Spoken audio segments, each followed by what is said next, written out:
La moyenne d'âge de la flotte française est de 30 ans et son taux de renouvellement d'à peine 1%, avec une baisse continue.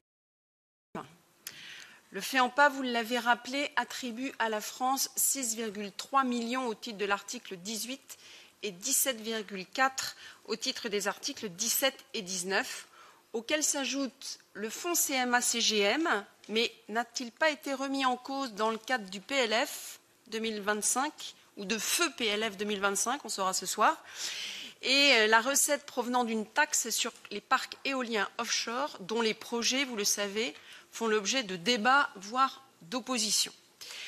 La gestion du FEAMPA est déléguée aux 13 régions. C'est donc une gestion déléguée. Et vous l'avez dit, les régions peuvent rajouter leurs propres critères, taux d'intervention ou plafond maximum des aides.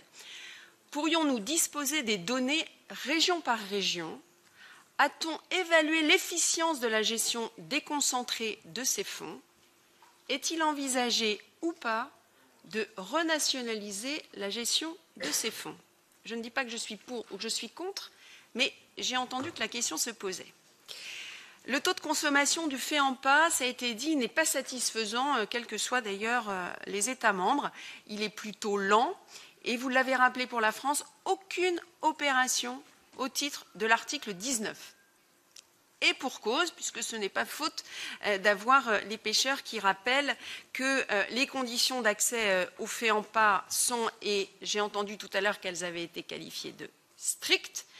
Pour les pêcheurs, elles sont désormais inappropriées, puisqu'elles ne permettent pas de décarboner la flotte et d'améliorer les conditions de travail des pêcheurs, ce qui est normalement l'objectif.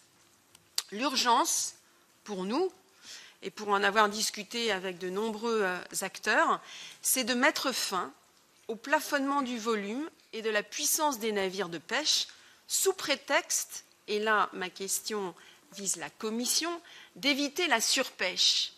Moi, je ne comprends pas cet argument, puisque la flotte européenne a des obligations de quotas. Donc, je ne comprends pas pourquoi on continue à nous opposer ce risque de surpêche.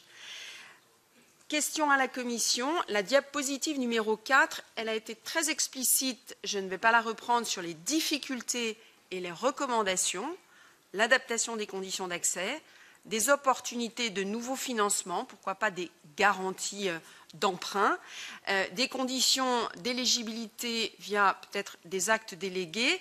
La Commission envisage-t-elle de revenir donc sur l'interdiction de financement par les États membres? La Commission accepterait-elle de réfléchir avec le Parlement à des possibilités de garantie bancaire qui sécuriseraient les plans de financement?